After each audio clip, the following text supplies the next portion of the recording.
अस्सलाम वालेकुम बिस्मिल्लाहिर्रहमानिर्रहीम। जारा एजुकेशन के पीएचपी वीडियो ट्यूटोरियल के सेशन नंबर 3 में आप सबको खुशामदीद। आज हम using variables and expressions in PHP देखेंगे और हम देखेंगे कि किस तरीके से आप लोग वेरिएबल्स का यूज करते हैं। Identifiers are names given in various elements of a program such as variables, constant, arrays, functions and classes. हर जगह पे आपके जो हैं वो डिफरेंट किस्म के आते हैं। आइडेंटिफायर होते क्या है? आइडेंटिफायर के लिए आपके पास कुछ एग्जांपल होनी चाहिए, जैसे कि फॉर एग्जांपल आपके पास इनके अंदर फर्स्ट लेटर जो है वो मस्ट बी बिगिन विद आपके पास लेटर होना चाहिए। फिर आपके पास ए टू जी तक हो और डिजिट आप ले सकते हैं। आप अंडर स्कोर जो है वो ले सकते हैं to mix the two different variables names. And identifier must not have any special character, कोई स्पेशल कैरेक्टर नहीं होता है इसके अंदर। ये आप लोगों को आई थॉट के इलम होना चाहिए। जैसे फर्स्ट नाम है, एल नेम है, नेट अंडरस्कोर सेल है, एड 8 नाम है एंड 8 न्यू नाम है, ये सारे वेरिएबल्स वैलिड है। लेकिन इनमें से इनवैलिड देखेंगे अगर आप, फर्स्ट डैश नम जो है ये इनवैलिड है क्योंकि इसके अंदर कंटेन्स हाइफन वन, पहला लफ्ज वन से स्टार्ट हो रहा है, फर्स्ट नाम स्पेस आ रही है, फर्स्ट एंड नाम इसके अंदर स्पेशल कैरेक्टर आ रहा है। इसका अगर आपने प्रोग्राम बनाना हो, सबसे पहले आप वैम्प चला लीजिए, इसको स्टार्ट कीजिए और मैं इसको ड्रीम वीवर के अंदर ले लेता हूं। वेरिएबल डाटा टाइप्स, मुख्तलिफ किस्म की डाटा टाइप्स होती हैं हर लैंग्वेज के अंदर, लेकिन पीएचपी के अंदर ये बेहतर है कि आपको जिस तरह के सी के अंदर इंटीजर देना पड़ता है, डबल देना पड़ता है, वैसे करना पड़ता है। यहाँ पे आपको इस तरह की देने की जरूरत नहीं पड़ती। A variable is an identifier whose values keep changing throughout an execution of a program. A variable has a name and a data type. The name refers to the variable and the data type refers to the type of the data that the variable can store. इसके अंदर हम ये देखते हैं कि कौन सा value store कर सकते हैं। Variables are used to store user information. जैसे आपने रोल नंबर लिया है तो उसके अंदर आप 1 दे सकते हैं। पीएचपी एक बहुत डिफरेंट लैंग्वेज है, इसमें आपको डाटा टाइप देने की जरूरत नहीं है, कि अपने आप म्यूटेबल है, अपने आप उसमें कन्वर्ट कर लेता है। Declaring a variable before assignment is not mandatory. आपने पहले नहीं यूज किया तो आप डिक्लेयर करने की जरूरत नहीं है, आप डायरेक्ट उसको वहां पे यूज कर सकते हैं। A variable is automatically declared at the time of initialization and of the same data type as the value stored. जो आप पहली वैल्यू देंगे उसी को अपने तौर पे इस्तेमाल कर लेगा। लेकिन इसके लिए आपको जो वेरिएबल देना है वो साथ में सबसे इंपॉर्टेंट है कि डॉलर साइन आपने लाजमन देना। Value to a variable must be sign with the equal operator. A variable created without any value assigned to it takes the default value of null. अगर आप नहीं देंगे तो वहां पे null वैल्यू होगी। अगर आपने वेरिएबल की वैल्यू देनी है तो आप इस तरीके से एंड वेरिएबल लगा के अंडरस्कोर नेम देंगे। हमें पता है कि इंटीजर के अंदर 4 बाइट्स होती हैं। 4 बाइट्स के अंदर जो मैक्सिमम वैल्यूज होती हैं वो -2147483648 +2147483647 तक जाती हैं। आपने ये जरूर ख्याल रखना है कि इसकी वैल्यूज जो हैं इससे ऊपर एक स्केल ना कर सके। फ्लोट की जो वैल्यूज हैं -2.2 e -308 से लेके 1.88 e +308 तक चलती हैं। स्ट्रिंग की वैल्यूज जो हैं आपके पास सिंगल कोट के अंदर भी आप treat variable at its face value, और इस तरह के डबल वैल्यूज। जैसे अभी आप सबने एक प्रोग्राम दिखा रहे कि दोनों चीजें इसके साथ एक्सेप्ट हो सकती हैं, सिंगल कोट में भी और डबल कोट्स के अंदर भी। आपने एक वेरिएबल ए लिया और उसको आपने डिक्लेयर किया। इसी प्रोग्राम को हम देख लेते हैं बना के, आप देख लीजिएगा कि इसका इफेक्ट क्या होता है। पीएचपी का हम बना रहे हैं। पहले हम इसको, मैं कोड डिजाइन, और मैं यहाँ से साइट मैनेज कर रहा हूँ। ये आपको मालूम हो जिन्होंने ड्रीमर पड़ी हुई है, मैं मैनेज साइट्स कर रहा हूँ। प्रैक्टिस सेव, यहाँ पे ये फाइल इसकी कहाँ पे पड़ी हुई है,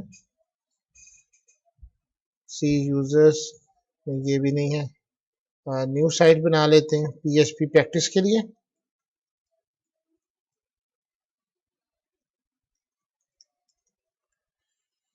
इसको आपने हमेशा वैम्प में रखना है, जिस तरह हमने लास्ट लेक्चर में भी आपको बताया था। सी के अंदर वैम्प, उसके अंदर www Aptech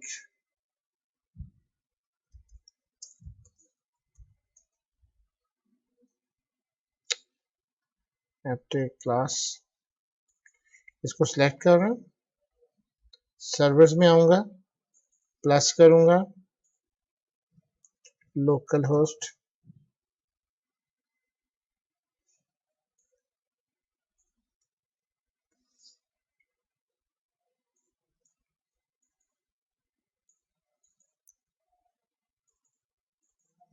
local host Aptech class, इसको आप टेस्टिंग सर्वर रखिए, सेव, मेरा डेवलप हो चुका है, PHP का कोड लिख रहे हैं यहाँ पे। अब वेरिएबल देखिएगा, मैं एक वेरिएबल डिक्लेयर कर रहा हूँ नेम के नाम से, इसमें वैल्यू में सैफुल्लाह डार दे देता हूँ, ये वैल्यू अपने आप डिक्लेयर हो गई। अब इको की कमांड हमने लास्ट टाइम पे भी देखी थी, हेलो डियर, और मैं यहाँ पे $साइन नेम अपने आप आ जाएगा, यहाँ पे दे देता हूँ, और मैं इसको सेव कर देता हूँ वेरिएबल डिक्लेरेशन डॉट PHP के नाम से।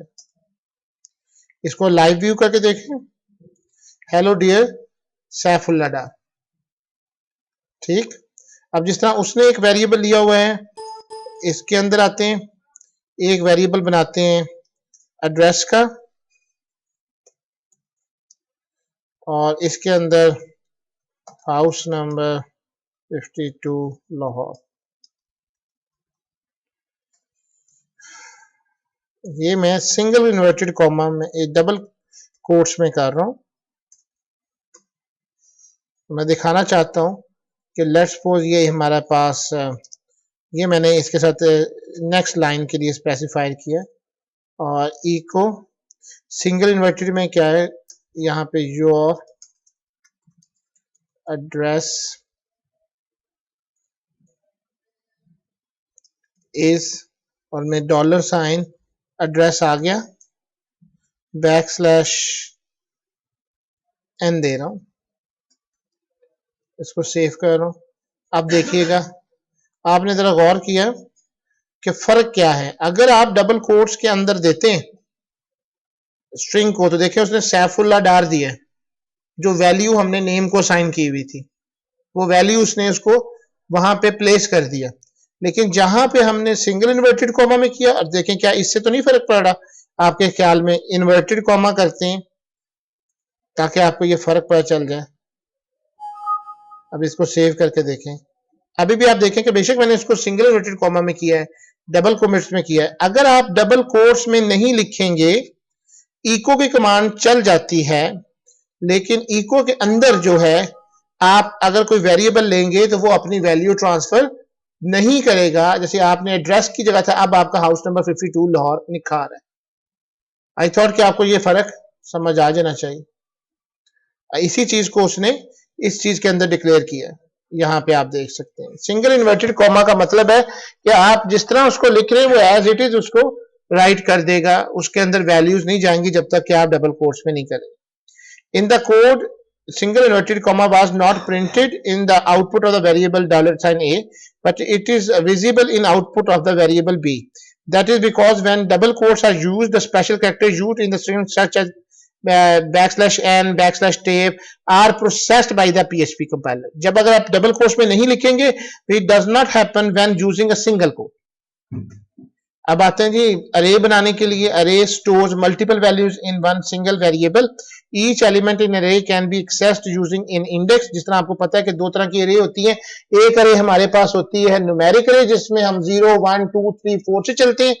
एक हमारे पास अरे होती है जिसको हम एसोसिएटेड अरे कहते हैं, ये आपकी आईडी की से एसोसिएटेड होती है, और ये बहुत ज्यादा इस्तेमाल होती है पीएचपी में। मल्टी डायमेंशनल अरे, एन अरे combining containing one or more arrays. Special types, resource, hold reference to resource external to the PHP such as database connection, database query, जिस तरह हम इसको यूज करते हैं mysql underscore database, my underscore connect, my underscore query, तो ये उसकी तमाम वैल्यूज को संभाल के रखता है, ये स्पेशल होता है सोर्स करने के लिए. Represent a variable with a null value, it has been assigned to constant value, it has not been set to any value yet, it has been unset. नल का मतलब होता है यहाँ पे हमने वेरिएबल बनाए और इसी तरीके से आप इसको यूज कर सकते हैं. अब जैसे यहाँ पे आपने देखा कि एक वेरिएबल है, जिस तरह हम इसमें भी बना लेते हैं योर सैलरी, हमें उसी तरह से वेरिएबल डिक्लेयर करते हैं. मैंने बताया कि एज जो है इसमें आपने जरूरत नहीं है आपको देने की, सिर्फ कैरेक्टर को आपने सिंगल या डबल कोट्स में आप दे सकते हैं. इको योर एज एज और डॉलर साइन, देखिए मैं एज लिख रहा हूं. अगर आपने सिंगल इन्वर्टेड कॉमा देना हो, जैसे ये योर एज इज, फिर आपने इसको सिंगल इन्वर्टेड कॉमा बंद करें. कंकैटिनेशन के लिए हम डॉट का स्प्लिट इस्तेमाल करते हैं एंड देन आप एज इस्तेमाल करें. अब इसको जरा प्रोसेस होकर देख लीजिए. अब आप देख रहे हैं कि ये भी एक मेथडोलॉजी. अगर आप सिंगल इन्वर्टेड कॉमा इको में यूज करना चाहते हैं तो डबल वेरिएबल जहां पे भी आपने उसको यूज किया है, उसकी वैल्यूज को आप असाइन करना चाहते हैं, वो आप जो है उसको कंकैटिनेट करके इस्तेमाल कीजिए. So we have like this. याद रखें कि जिसको आप नंबरिंग वगैरह करना चाह रहे हैं उसको आप डबल कोट्स में देने की जरूरत नहीं है. ये मैसेजेस हमने इसको डिस्प्ले करवा दिए. ये एक वेरिएबल है, इसके अंदर हम जमा करवाते हैं. फॉर एग्जांपल देख लीजिए, इसके अंदर भी हाउस रेंट, ये HR कर लें, H rent. H rent is a case sensitive language, ये भी आप याद रखिएगा. 6700 for example.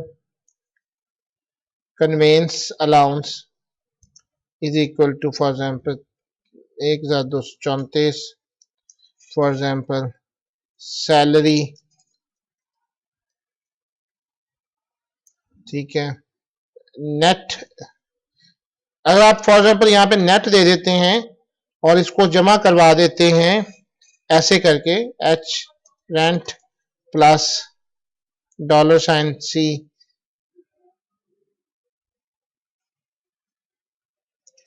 Plus dollar sign salary, आप गौर करेंगे यहाँ एरर है. इट मींस कि डॉलर साइन आपने जहां मिस किया वो आपका एरर है. और आखिर में मैं इसी तरीके से your salary, your net salary is equal to,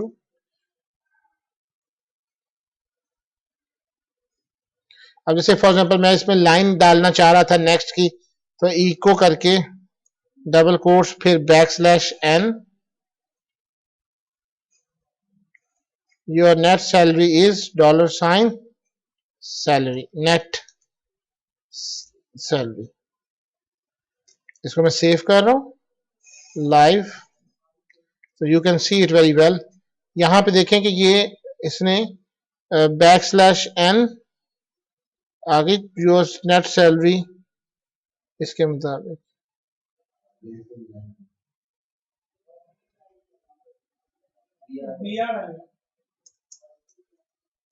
BR भी दे सकते.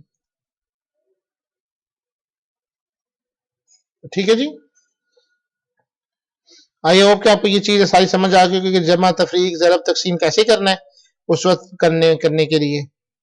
अच्छा, the syntax to assign a value to a variable by referencing another variable is as shown. उसके लिए आप डॉलर साइन के साथ साथ आपको एप्रीहेंड साइन भी लगाना पड़ेगा, वो अगर आपने कोई और वैल्यू को रेफर करना है. फॉर एग्जांपल यहाँ देखें F नेम है, L नेम है, तो हमने नेम के अंदर उसको F नेम प्रेस कर दिया है और उसकी वैल्यू ऑटोमेटिकली आ जाएगी. फॉर एग्जांपल मैं इस प्रोग्राम के अंदर यही देना चाह रहा हूं. मैंने एक वेरिएबल बनाया, फॉर एग्जांपल डॉलर साइन लगाता हूं, net amount is equal to dollar sign से पहले आपने एंड साइन लगाना है, फिर डॉलर साइन लगा के जिसकी आप वैल्यू लेना चाह रहे हैं वो ले जाएं. फॉर एग्जांपल ये CAL है. अब आप देखिएगा कि मैं इसको करना चाह रहा हूं इको, इसमें BR भी लगा सकते हैं पहले, your net amount, take home कर लें अमाउंट और $साइन आप नेट अमाउंट को दे दें। अब आप देखें, मुझे बताएं कि इसकी वैल्यू क्या होगी। बहुत सिंपल सा आंसर है। CL की वैल्यू कितनी थी? 1 2 3 4। तो जब आपने वो वैल्यू यहां पे मुंतकिल करनी है तो वो नेट अमाउंट में आ जाएगी। 1 2 3 4, इसको आपने रेफरेंस वैल्यू कहते हैं कि जो उसमें वैल्यू आई हुई है वो हमें दे दी जाए, तो वो रेफरेंस वैल्यू। अगर आप इसमें चेंजेस करेंगे, फॉर एग्जांपल 18897 तो वो ऑटोमेटिकली आपकी वो वाली वैल्यू भी चेंज हो चुकी होगी। इसने ऐसे ही इसको किया हुआ, इसने जॉन से। कांस्टेंट बहुत ज्यादा यूज होते हैं जी इन केस सेंसिटिव, केस सेंसिटिव होते हैं। अगर आपने स्मॉल में दिया अपर में दिया तो बड़ा फर्क है। In static means constants once defined can not be change, अगर एक दफा आपने डिफाइन करें तो चेंज नहीं हो सकते। इनको डिफाइन करने के लिए हमारे पास एक फंक्शन होता है जिसका नाम है डिफाइन, और डिफाइन के साथ आप कोई भी वैल्यू दे सकते हैं, स्ट्रिंग भी आ सकती हैं, कांस्टेंट भी आ सकती हैं। जैसे ये आपने एक एरर रिपोर्टिंग के लिए -1 दिया है, डिफाइन नेम जॉन स्मिथ। अब जरा ये देखिएगा कि इससे क्या फर्क पड़ता है। ये मैं प्रोग्राम जो है आपको करना चाह रहा हूं,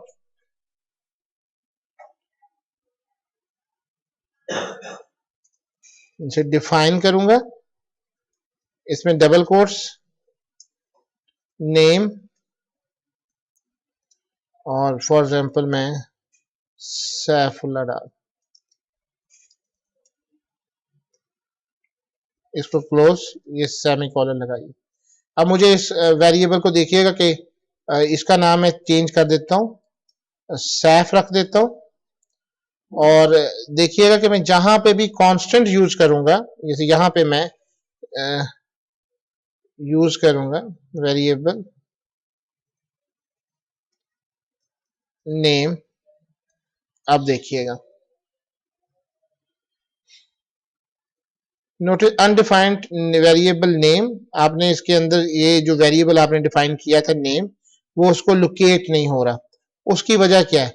यहां पे आपने सिर्फ डिफाइन लिख के अभी वेरिएबल को बनाया, लेकिन अभी आपने वेरिएबल को कहीं पे भी आपने यूज कर रहे हैं, उसको किस तरीके से ले रहे हैं? एंड साइन लिख रहे हैं। आपको जब आपने डिफाइन कांस्टेंट कर देना है तो आपको इसकी जरूरत एंड साइन की नहीं रहेगी। अब आप देख रहे हैं कि मैंने नेम लिखा था और उसको मैंने डबल कोट्स के अंदर लिखा था, तो वो उसको एज अ नेम ट्रीट कर रहा है। लेकिन अगर मैं उसको इको करके नेम करता हूं तो आप देखिएगा कि रिजल्ट क्या आएगा। ये देखिए, कांस्टेंट और वेरिएबल का ये फर्क आपको अंडरस्टैंड हो जाना चाहिए कि कांस्टेंट के साथ आपने कतन भी $साइन नहीं लगाना, सिर्फ वेरिएबल के साथ आपने $साइन को लगाना है। ठीक, और ये केस सेंसिटिव है। अगर मैं ये नेम कर दूं तो क्या ये चलाएगा? देखिएगा, उसको नेम नहीं मिला। स्मॉल लेटर में लिखने का मतलब और है और बड़े लेटर में लिखने का मतलब और है। इसमें आपको वो प्रॉब्लम नहीं देगा। इसलिए जब आप लोगों ने कनेक्शन वगैरह एस्टेब्लिश करते हैं तो वहां पे server name, user name, password और ये वाली चीजें आप देंगे, तो वो हम डिफाइन करते हैं एज अ कांस्टेंट के तौर पे, और हम चाहते हैं कि वो थ्रू आउट द प्रोग्राम तब्दील ना हो, तो आप उसमें ये चीज का ख्याल रखेंगे। लेकिन अगर हम चाहते हैं कि ये केस इंस्टेंसिव हो जाए, यानी आप इसको बड़े में लिखें तो या छोटे में लिखें, तो उस वक्त क्या इस तरह उसकी रिटर्न टाइप है बूल के अंदर, वो ट्रू और फॉल्स दे सकता है। तो आखिर में आप चाहते हैं कि आप वैल्यू जो अभी दें वो छोटे में दे या बड़े में दे, वो आपकी वैल्यू को एक्सेप्ट करे। जैसे ये मैं सैफुल्लाह डाल, तो इस पर कॉमा डाल के आप इसकी वैल्यू को ट्रू कर दें। अब आप देखिएगा मैं जहां जहां दे रहा हूं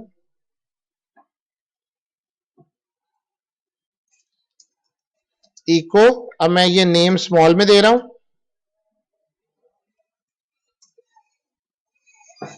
इको NAME में दे रहा हूं।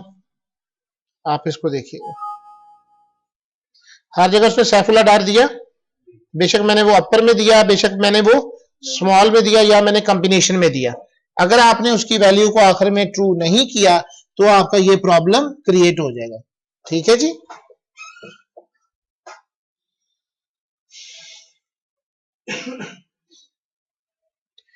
अच्छा, अब आते हैं जी स्कोप ऑफ वेरिएबल्स। एक होते हैं जी लोकल वेरिएबल, एक होते हैं जी ग्लोबल वेरिएबल्स, और एक होते हैं जी स्टैटिक वेरिएबल।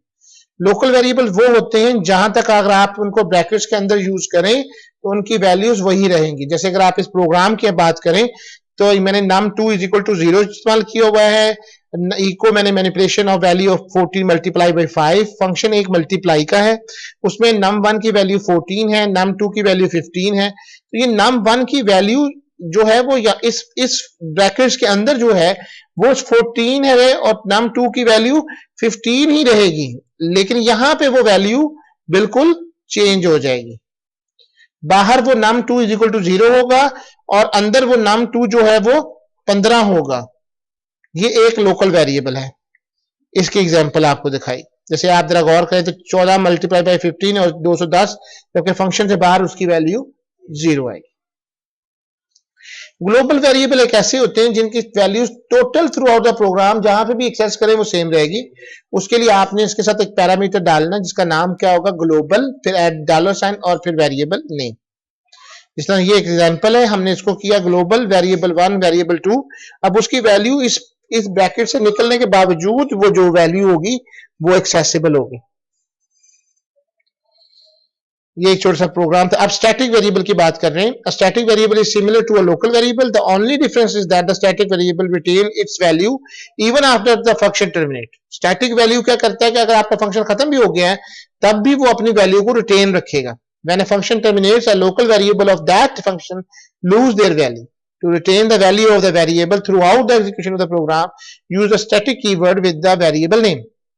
आप चाहते हैं कि उसकी वैल्यू संभाल के रखे तो आप उसके साथ स्टैटिक वेरिएबल रखें, वो अपने प्रोग्राम की एग्जीक्यूशन के बावजूद उसको वो संभाल कर रखेगा। जिसकी एग्जांपल आपके सामने ये है कि वो पैरामीटर बाहर निकलने के बाद बेशक वो लोकल था, आप जब उसको सम का फंक्शन इख्तियार करेंगे तो वो अपनी वैल्यू को रिटेन रखेगी।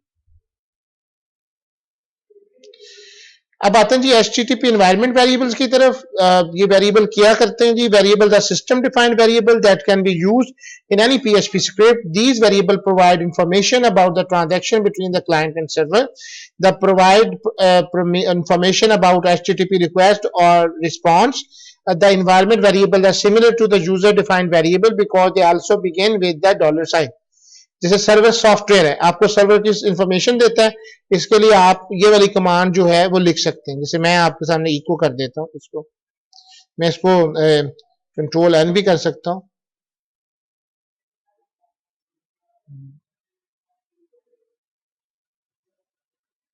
Ctrl+A,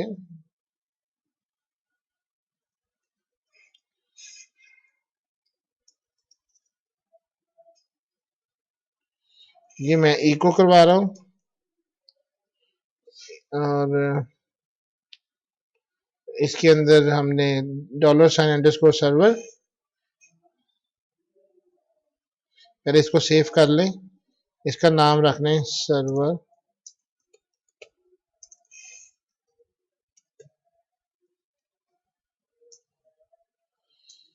अब आप $, देंगे अंडरस्कोर,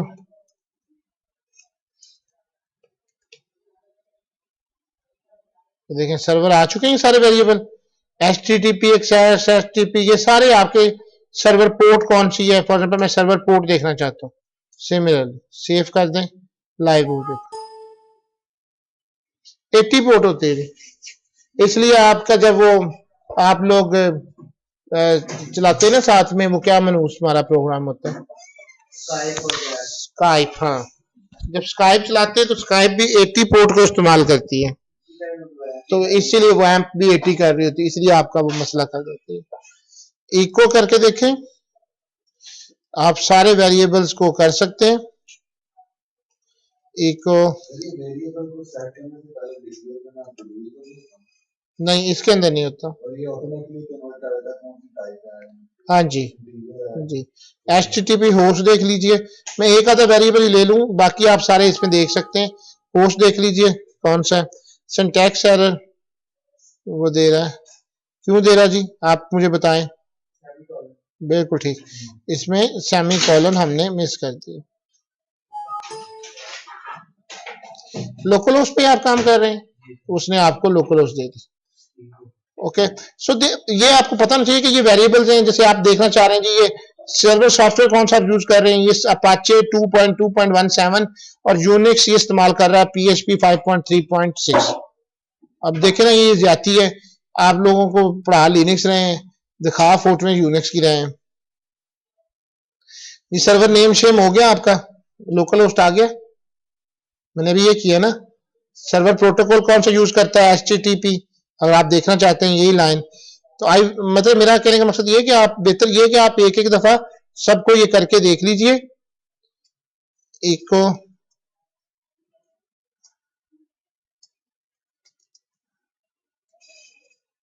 अंडरस्कोर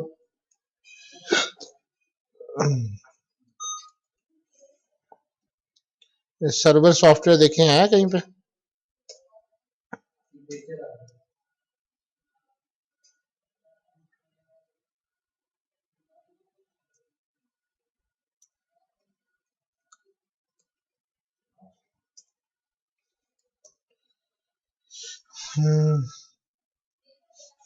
बेशक आप एक दफा में सारे कर लें, इतना इसका इशू नहीं है। इसका प्रोटोकॉल देख लें, सर्वर प्रोटोकॉल चला के एक दफा इसको रिफ्रेश कर लें, ये आपको दिखा देगा अपाचे 2.4.4 विंडो 32 पे और PHP आपकी 5.4.16। आप देखें ये कौन सी यूज कर रहे हैं। जब ये किताब लिखी गई थी तो अल्लाह मारे इनको, कितनी पुरानी है ये, 2.2 2.2.17, बहुत फर्क है। अब आप HTTP 1.1 है, ये सेम रहेगा कि HTTP में तब्दीलियां नहीं हो रही, ठीक है जी, ये सेम रहता है। सर्वर पोर्ट आपको मैंने दिखा दी, 80 पोर्ट है।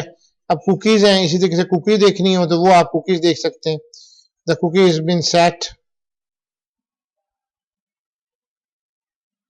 मोज़रेला के ऊपर, रेड हैट के ऊपर, HTTP, ये सारे सर्वर वेरिएबल्स हैं, आप इनको देख सकते हैं। So this is the end of your today's lecture.